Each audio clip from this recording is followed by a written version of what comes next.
요즘 우리 교회에서 진행하고 있는 여러 성경 읽기 사역에 많은 분들이 참여해 주셔서 정말 너무 감사한 마음입니다. 올해부터 시작한 성경 다독반에 여러 성도님들께서 참여해 서로 격려하면서 성경을 읽고 있는 중이며, 또 올해 삼독을 목표로 성경을 읽고 계신 분들도 계시다고 들었습니다. 더 감사한 것은 최근 남성들을 위한 성경 신약 읽기반에 여러 남선교회 성도님들께서 참여해 부활절까지 신약 완독을 목표로 성경 읽기를 시작한 것입니다. 우리가 지난주부터 시작했는데 아직도 늦지 않았습니다. 남선교회 성도님들 가운데 지금부터라도, 이번 주부터라도 하시기를 원하시는 분들은 언제든지 참여하실 수 있습니다. 그리고 더불어 이번 사순절 기간에는 성경을 하루에 한 장씩 40일 동안 필사하기 위해 준비하고 있는 중이기도 합니다. 감사하게도 벌써부터 많은 성도님들께서 어떻게 그 사역에 참여할 수 있습니까? 관심으로 저에게 물어보시는 분들도 계셔서 제가 얼마나 감사한지 모릅니다. 팬데믹 시대를 맞이하여 여러 불편한 점도 많이 있지만 우리가 개인적으로 활용할 수 있는 시간이 어느 때보다도 많아진 것 또한 사실입니다. 그렇죠? 그래서 작년과 올해 사회적 트렌드를 살펴보면 많은 사람들이 자기 개발을 위해 많은 시간을 투자하고 있다고 합니다. 여러분, 홈트라고 들어보셨나요? 홈 트레이닝의 약자로 간추려서 홈트라고 합니다. 많은 사람들이 개인적으로 집에서 운동을 하기 위해서 또 노력을 한다고 합니다. 집에서 할 수 있는 요리나 동영상 편집, 또 경제나 정치에 관한 전문적인 서적 읽기나 아니면 전문적인 그런 유튜브를 통해서 전문 지식을 배우는 것 등 그러한 것들을 통해 자신의 역량을 발전시키기 위해 노력하는 사람들이 참 많이 있었다고 합니다.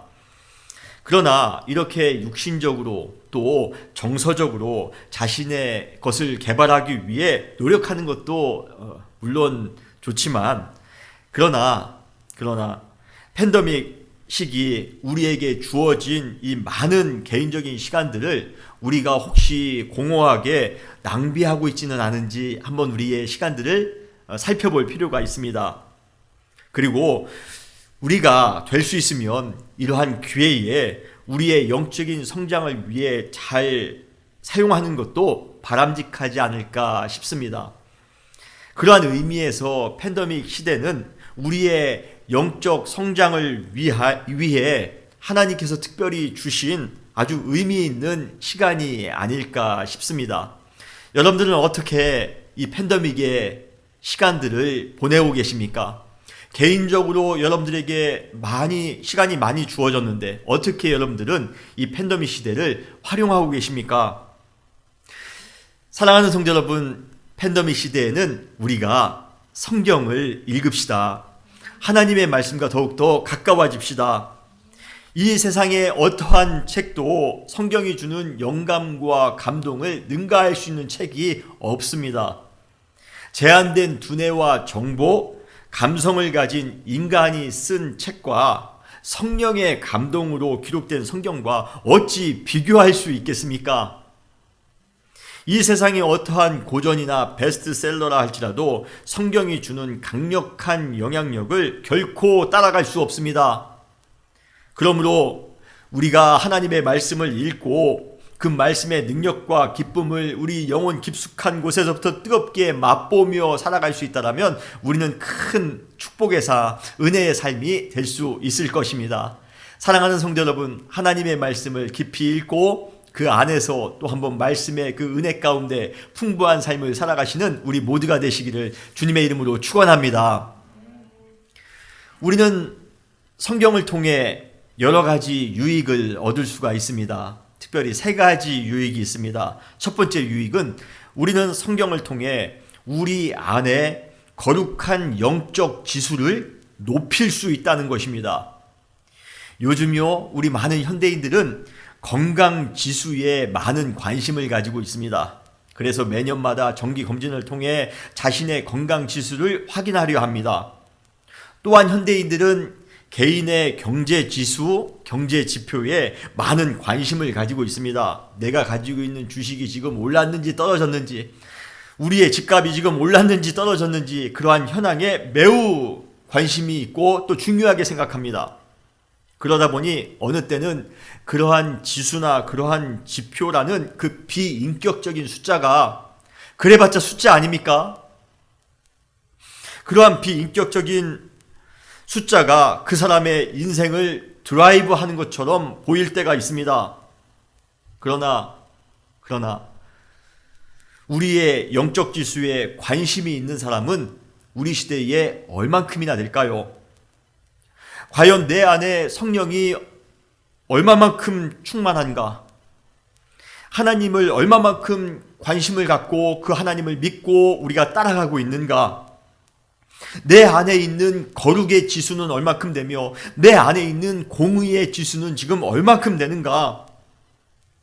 세상의 모든 지수가 상종가를 친다 할지라도 우리 안에 있는 영적인 지수가 하한가라면 우리의 인생은 비참해질 수밖에 없습니다. 인간은 영적 존재이기에 항상 영적으로 충만한 삶을 살아갈 때 그때 비로소 진정한 안전감을 느낄 수가 있습니다. 그러므로 우리의 영적인 지수를 높이기 위해, 그래서 영적인 만족감을 가지고 우리가 하루하루를 기쁨으로 살아가기 위해 우리는 성경을 읽어야 합니다. 성경을 읽을 때 그때 비로소 우리의 영적 지수는 높아질 수 있기 때문에 그렇습니다. 충만해질 수 있기 때문에 그렇습니다. 여러분은 성경을 얼만큼 읽고 그리고 여러분의 신앙이 지금 충만한 그러한 상태에 있는지요? 둘째로, 성경을 읽는 유익은 우리를 향한 하나님의 뜻을 분명히 알 수 있다는 것입니다. 여러분은 하나님의 뜻을 어떻게 알고 계십니까? 우리 시대는 하나님의 뜻을 너무 남발하는 경향이 있습니다. 정확한 분별 없이 하나님의 뜻을 운운하는 것처럼 맹목적인 신앙도 없습니다. 가끔 하나님의 뜻대로 결정했다든지 모든 상황이 다 하나님의 뜻이라는 식으로 말하는 사람을 만나곤 합니다. 그러나 그때마다 제가 속으로 생각해요. 정말 그것이 하나님의 뜻일까? 도대체 무슨 근거로 그것을 하나님의 뜻이라고 자신할 수 있는 것인가? 무조건 모든 것을 하나님의 뜻이라고 생각하는 것이 어쩌면 신앙적으로 무책임한 신앙이 아닐까 생각합니다. 여러분, 우리가 하나님의 뜻을 알 수 있는 방법은 우리 인간이 가지고 있는 직관이나 느낌, 경험, 지식, 그러한 것을 통해서가 아닙니다. 우리가 하나님의 뜻을 알 수 있는 방법은 바로 하나님의 말씀에 근거하여 우리가 기도할 때 그때 우리는 하나님의 뜻을 알 수 있는 줄 믿으시길 바랍니다. 성경 말씀을 읽지 않고 하나님의 뜻을 운운하는 것 그 자체가 위험합니다. 그것은 하나님의 뜻이 아니라 우리의 생각일 가능성이 많이 있습니다. 그러기에 우리를 향한 하나님의 뜻이 무엇인지를 정확하게 알기 원한다면 먼저 성경을 읽고 깊이 묵상해야 합니다. 성경을 통해 성경에서 말씀하시는 것을 듣고 그 안에서 하나님의 뜻을 알아가는 것이 가장 건강한 신앙입니다. 사랑하는 성도 여러분, 성경을 통해 우리를 향해 말씀하시는 하나님의 그 깊으신 뜻을 발견하고 우리가 그 가운데 순종하며 살아갈 수 있는 우리 모두가 되시기를 주님의 이름으로 축원합니다. 셋째로, 성경을 읽는 그 유익은 바로 진정한 성도로서의 삶을 실천하며 살아갈 수 있다는 것입니다. 간혹 왜 성도님들이 올바른 성도로서의 삶을 살지 못할까 고민했던 적이 있습니다. 답은 간단합니다.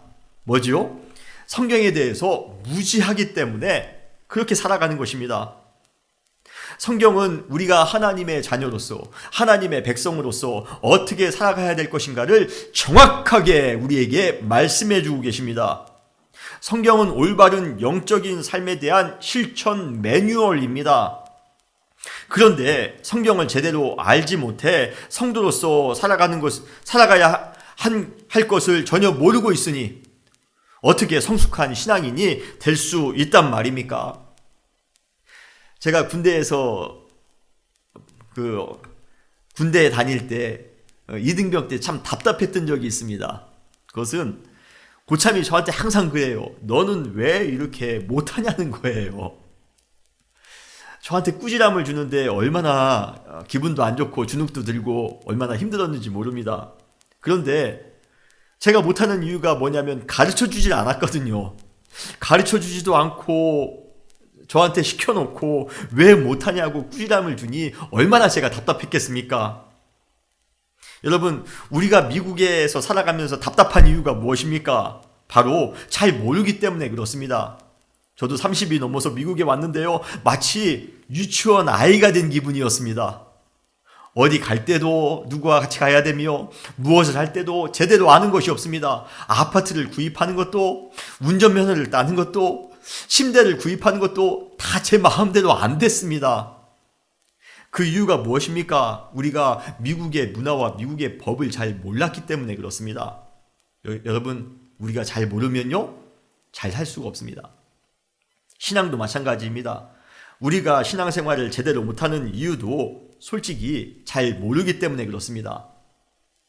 우리 교회에 해당되는 것은 아닙니다.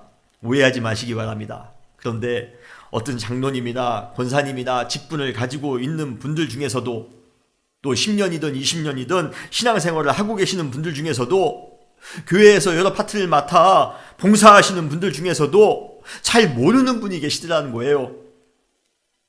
개인적으로 사역해 오면서 한 가지 놀라운 사실을 알게 되었습니다. 그것은 다 알 것이라고 생각했던 사람이었는데요, 알고 보니 의외로 모르는 것이 너무 많았다는 것이에요. 심지어 잘못 알고 있는 경우도 있습니다. 이제는 10년을 신앙생활했으니 20년을 신앙생활했으니 많이 아시겠다 싶었는데, 그런데 잘 모르는 경우도 있고 잘못 알고 있는 경우도 있다는 것입니다. 다시 한번 말씀드리지만 우리 교회 분들을 말씀드리는 것은 아닙니다. 하나님의 말씀을 모르는데 어떻게 진정한 성도의 삶을 알고 그대로 실천하며 살아갈 수 있겠습니까? 그러나 성경은, 하나님의 말씀은 우리가 어떻게 하면 성도로서 올바르게 살아갈 수 있는가에 대한 구체적인 영적인 팁을 우리에게 제공해 주고 있습니다. 그래서 우리가 성숙한 신앙인의 삶을 실천하며 살아가기 위해 우리는 반드시 성경을 읽고 그 말씀을 묵상하며 살아가야 되는 것입니다. 사랑하는 성도 여러분, 우리 하나님의 말씀을 많이 읽고 좀 많이 압시다. 그리고 우리는 하나님의 말씀 가운데 주시는 그 지혜를 가지고 하루하루 말씀의 삶을 살아가시는 우리 모두가 되시기를 주님의 이름으로 축원합니다. 성경을 읽는 세 가지 유익, 거룩한 영적 지수를 높일 수 있습니다. 하나님의 뜻이 무엇인지를 분별할 수 있습니다. 그리고 진정한 영적인 삶을 실천할 수 있습니다. 그런데 어떻게 생각하면 이러한 유익들이 세속적인 가치에 찌들어 살아가고 있는 현대인들에게는 별로 대수롭지 않은 것으로 여겨질지 모릅니다. 그렇죠? 영적인 지수가 우리에게 돈을 줍니까? 권력을 가져다 줍니까? 우리의 어떠한 그러한 세상적인 삶을 풍부하게 해줍니까? 별로 매력적이지 않게 보일 수 있습니다. 그러나 영원에 대한 가치를 아는 사람들은 그 유익이 가져다 줄 그 엄청난 결과를 잘 알고 있기 때문에 말씀을 읽는 것을 절대로 게을리하지 않을 것입니다. 여러분, 성경 말씀이 가져다 주는 그 유익을 여러분들이 꼭 기억하시고, 그것은 우리가 영적으로 깨어 있을 때만이 감각할 수 있습니다.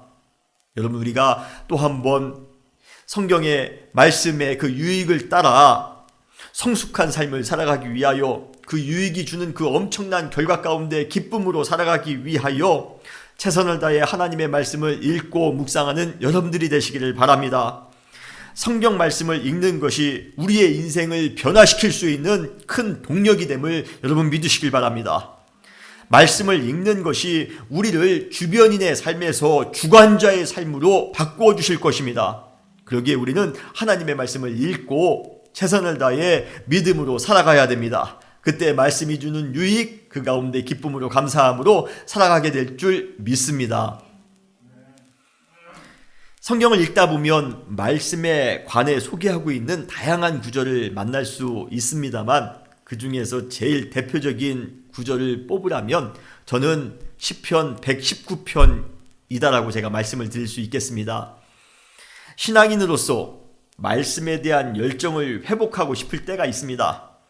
신앙인으로서 우리는 말씀의 위대함을 느끼고 싶을 때가 있고 말씀의 운동력을 경험하고 싶을 때가 있습니다. 저는 항상 그럴 때마다 묵상하는 그 내용이 성경 구절이 바로 시편 119편입니다. 우리는 이 시편을 통해 하나님의 말씀에 관한 모든 것을 마치 한 편의 위대한 파노라마 작품을 본 것처럼 우리는 보게 될 것입니다. 시편 119편을 읽다 보면 말씀 박람회장, 말씀 엑스포에 와 있는 기분입니다. 그리고 가끔 이 시편을 묵상하다 보면 하나님의 말씀에 압도되어 숨도 쉬지 못할 만큼 벅찬 감격을 느끼기도 합니다. 그래서 우리는 오늘 이 시편 119편을 통해서 우리가 한번 또 하나님의 말씀에 우리가 또 한번 더욱더 깊이 나아갈 수 있는 그러한 시간이 되었으면 합니다. 이 시편을 우리가 읽다 보면 세 가지 아주 흥미로운 특징을 발견하게 됩니다. 시편 119편의 세 가지 특징입니다. 첫 번째 특징은 시편 119편이 성경에서 제일 긴 장이라는 것입니다. 무려 176절로 이루어져 있습니다. 우리 일반적으로 보통 성경의 장들이 30절, 40절로 이루어졌다는 사실과 비교해 본다면 176절이 얼마나 긴지를 여러분들은 아실 수가 있습니다. 그리고 놀라운 것은 이 시편 119편 이 1절부터 176절 내내 다른 주제로는 빠지지 않고 여러분 성경에 여러 주제가 있습니다만 이 성경 119편은 다른 주제로 빠지지 않고 오직 하나의 주제에만 오로지 집중하고 있다는 것이에요. 그 하나의 주제가 무엇입니까? 바로 하나님의 말씀입니다. 우리는 그 이외의 주제를 이 시편에서 발견할 수가 없습니다. 이것은 얼마나 시인이 하나님의 말씀이라는 주제에 몰입되어져 있는가를 우리에게 보여주고 있습니다. 만약 우리에게 하나님의 말씀을 주제로 시를 써보세요라고 한다면 우리는 한 절 쓰기도 참 힘들 텐데요. 이 시인은 무려 176절을 하나님의 말씀에 관해 쓰고 있습니다.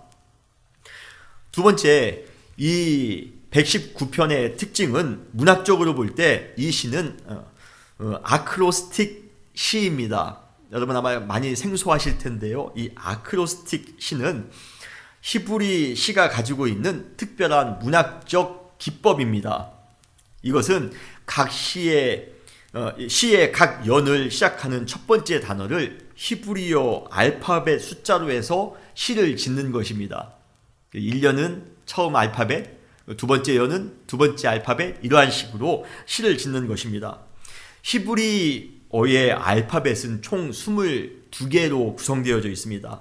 그런데 각 알파벳은 8절로 이루어진 연으로 이렇게 만들어집니다. 그래서 총 22 곱하기 8 하면 얼마죠? 그래서 176절이 되는 것입니다. 참고로 오늘 저희가 읽은 시편 119편 97절로 112절은 히브리 알파벳 mem과 눈이라는 그러한 단어로 시작되는 이연 총 16절, 2 곱하기 8 하면 16이죠. 그래서 16절로 구성되어져 있는 것입니다. 우리 영시에서도 사실은 이러한 아크로스틱 그러한 기법을 사용합니다. 그래서 A로 시작하는 낱말로 시작해서 시를 짓고 그 다음에는 B로 시작하는 그러한 단어로 시를 짓고 하는, 여러분 그러한 것도 한번 보신 적 있으시죠? 그러한 것을 아크로스틱 시라고 합니다. 그런데 알파벳에 따라 이렇게 시를 짓는 이유가 있습니다. 그 이유는 연상을 통해 암기가 용이하도록 하기 위한 것입니다. 잘 연상해서 잘 암기할 수 있도록 시를 이렇게 지은 것입니다. 결국 시편 119편은 말씀에 대한 가치와 중요성을 충분히 깨달을 수 있도록 하기 위해 교육적인 목적으로 지어졌다는 것입니다. 모든 이스라엘 사람들은 알파벳에 따라 이 시편을 암송해야 됐고, 그러면서 자연스럽게 말씀의 가치를 마음 가운데 새겼다라는 것입니다. 세 번째, 이 시편 119편의 특징은 대부분의 절마다 말씀과 관련된 단어가 포함되어져 있다는 것이에요.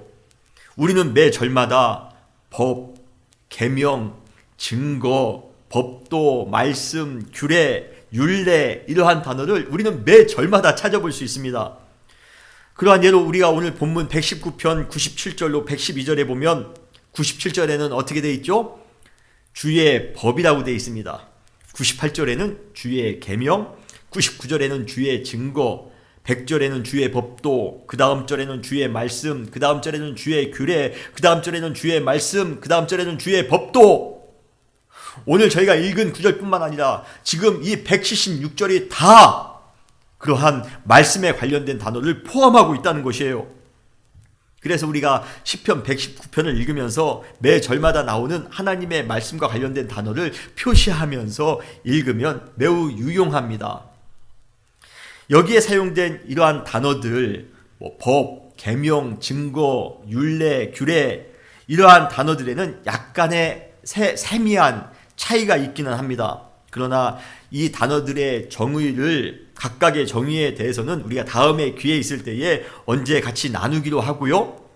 우리가 여기서 이러한 단어들이 가지고 있는 공통적인 특징 두 가지만 간단하게 말씀드리기를 원합니다. 여기에 나오는 이러한 법과 규례와 말씀과 율례, 증거 이러한 모든 단어들이 가지는 공통점이 두 가지가 있습니다. 첫 번째는 모든 단어들의 기원이 하나님이라는 사실입니다. 한글 성경에 보면 이러한 단어들 앞에 주로 주의라는 그러한 소유격이 사용된 것을 우리는 알 수 있습니다.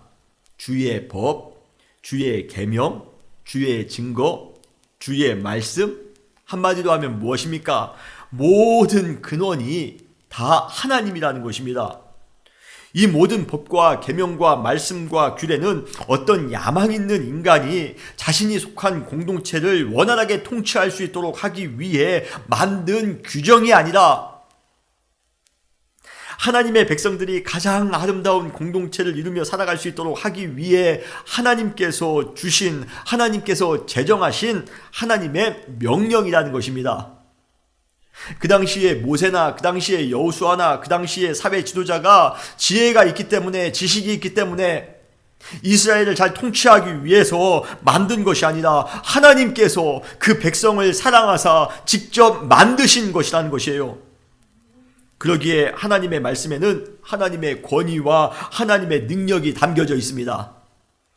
하나님의 말씀은 하나님의 공의가 무엇인지, 하나님의 거룩이 무엇인지를 우리 가운데 보여주는 거울과 같습니다.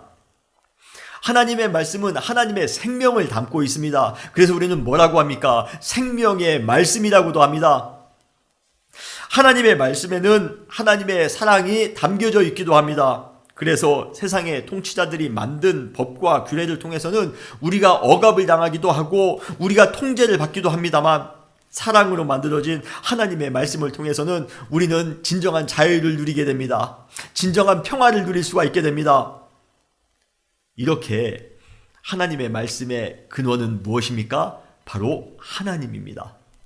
그래서 우리는 하나님의 말씀을 통해서 하나님의 그 능력과 하나님의 그 권위와 하나님의 크신 사랑과 하나님의 거룩을, 하나님의 공의를 우리는 깨달을 수 있는 것입니다. 두 번째, 이 단어들의 공통점은 모든 것이 다 단순한 종교적인 문서가 아니라 성도의 삶 속에서 구체적으로 실천해야 될, 실행해야 될 강력한 실천 강령이라는 것입니다. 시편 119편은 하나님의 말씀을 아는 것에서 끝나지 말고 삶 가운데에서 그 말씀대로 순종해야 될 것을 우리에게 요구하고 계십니다. 하나님의 말씀은 우리가 알라고 주는 말씀이 아니라 그 말씀대로 실천하라고 주는 말씀입니다. 사실 하나님의 이 말씀들, 하나님의 법을 제일 잘 알고 있었던 사람들이 있습니다. 누구입니까? 아는 것만으로는요, 바리새인들을 따라갈 수가 없습니다. 서기관들을 따라갈 수가 없습니다. 그러나 하나님께서, 예수님께서 그들을 향해 뭐라고 말씀하십니까? 외식하는 자들아. 아주 신랄하게 비평하고 계십니다. 그리고 마태복음 7장 21절에 보면 우리가 하나님의 말씀대로 사는 것이 얼마나 중요한지, 실천하며 살아가는 것이 얼마나 중요한지를 우리에게 말씀해 주고 계십니다.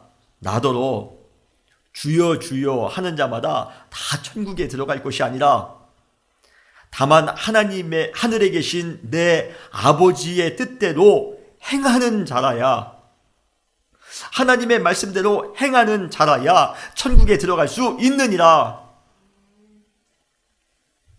그러므로 우리는 하나님의 말씀을 매일같이 읽고 삶 가운데 그 말씀대로 행하며 살아가기 위하여 노력해야 됩니다. 사랑하는 성도 여러분, 하나님의 말씀이 하나님으로부터 기원된 귀한 말씀임을 깨닫고 권위 있는 말씀, 거룩한 말씀, 공의의 말씀, 사랑의 말씀, 생명의 말씀임을 여러분 깨닫고 그 말씀대로 주님, 제가 실천하며 살겠습니다. 순종하며 살겠습니다. 항상 실천하며 살아가시는 우리 모든 사랑하는 성도님들 되시기를 주님의 이름으로 축원합니다.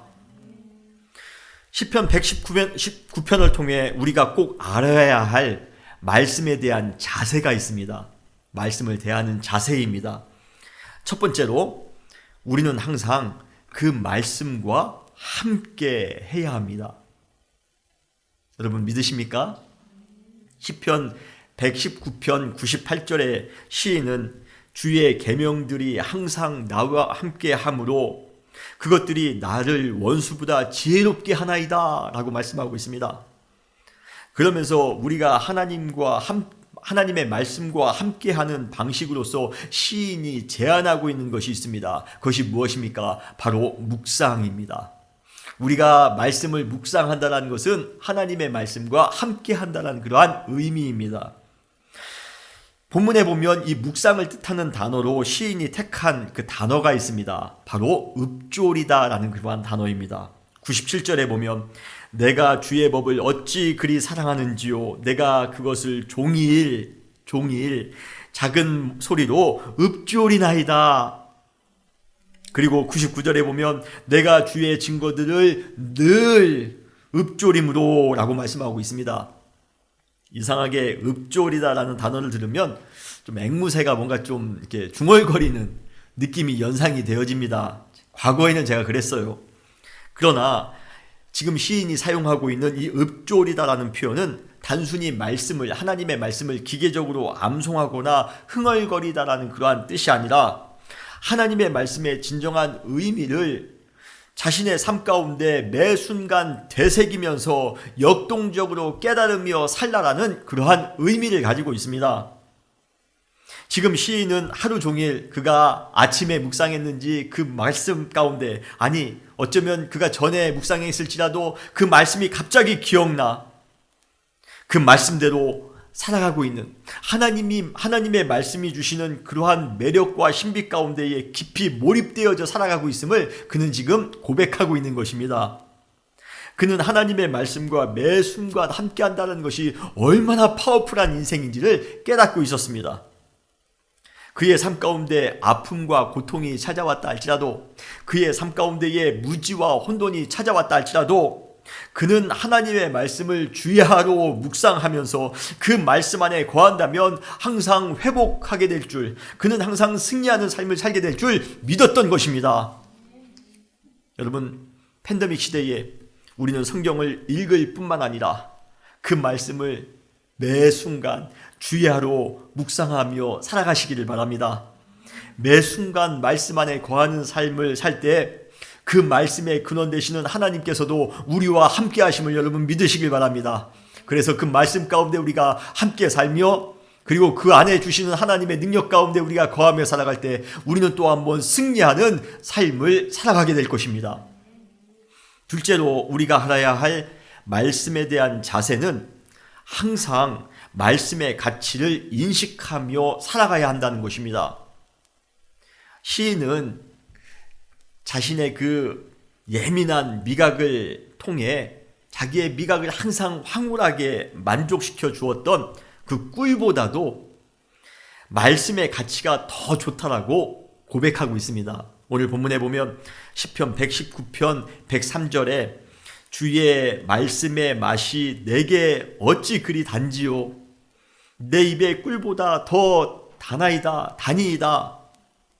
하나님의 말씀이 자신의 입으로 부드럽게 넘어가는 꿀보다도 더 달달하다는 사실을 느끼게 되자 그는 이렇게 감탄하며 고백합니다. 시편 119편 97절에 보면 내가 주의 법을 어찌 그리 사랑하는지요.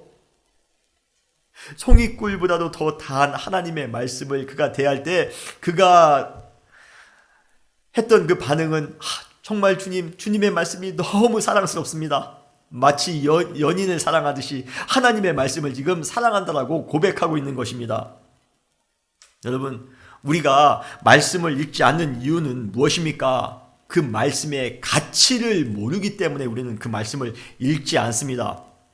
솔직히 오늘 그 103절의 말씀이 우리의 마음 가운데 실감나게 와닿지 않은 사람들이 이 세상에 훨씬 더 많이 있을 것입니다. 어쩌면 우리 성도님들 중에서도 이 말씀의 의미가 마음 가운데 깨달아지지 않고 신앙생활을 하는 사람도 있을지 몰라요.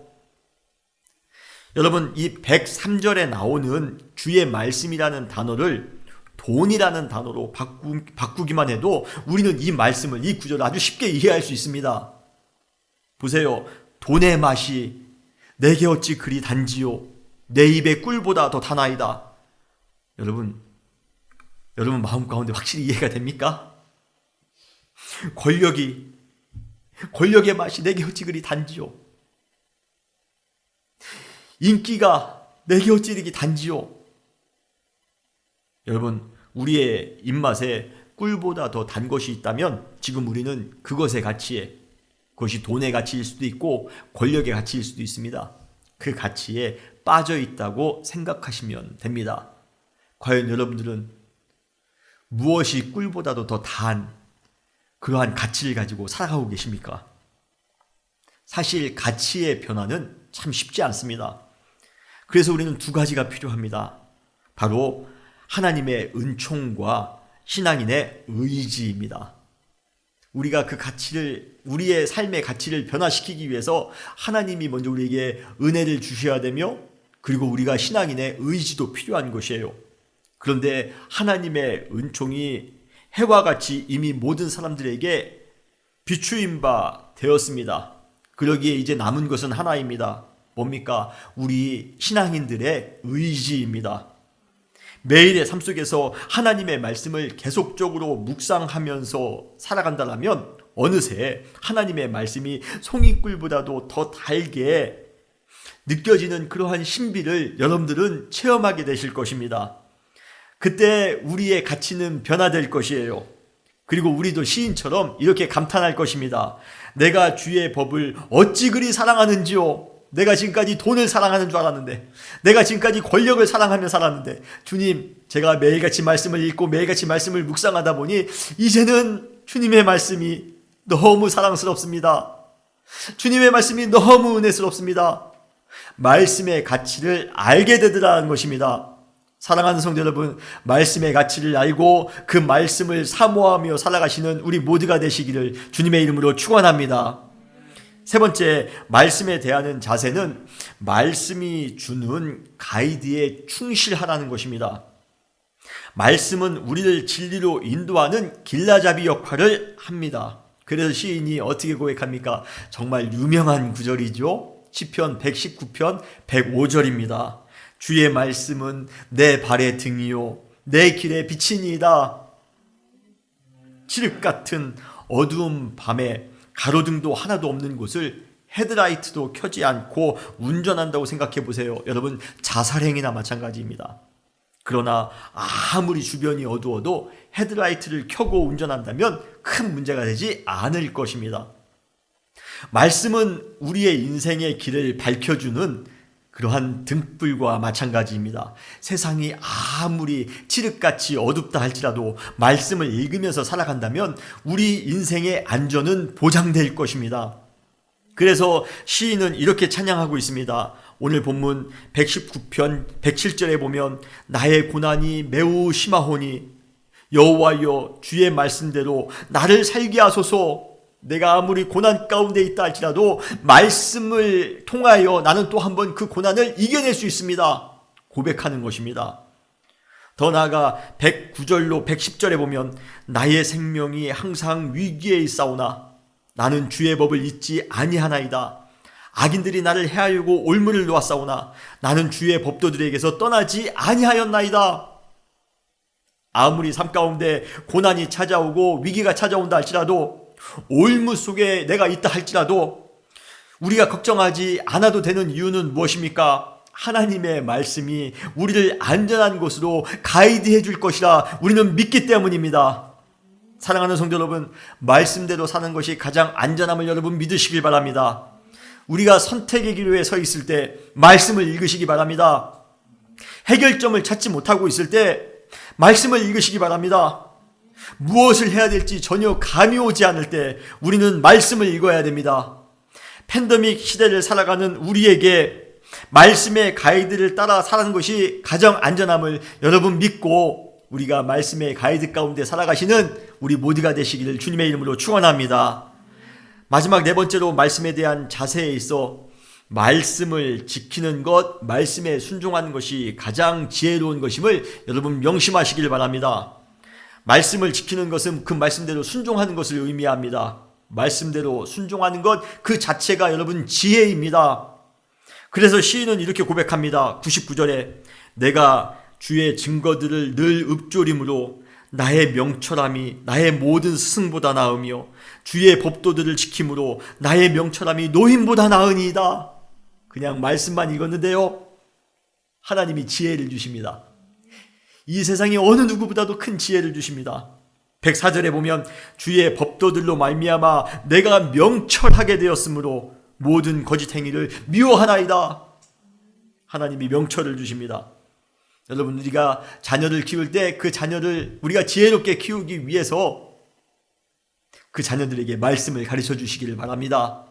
우리 가정이 지혜로운 가정이 되기 위해 항상 말씀이 살아 순수해야 됩니다. 우리 교회가 지혜로운 교회가 되기 위해 우리 교회는 말씀의 붐이 있어야 됩니다.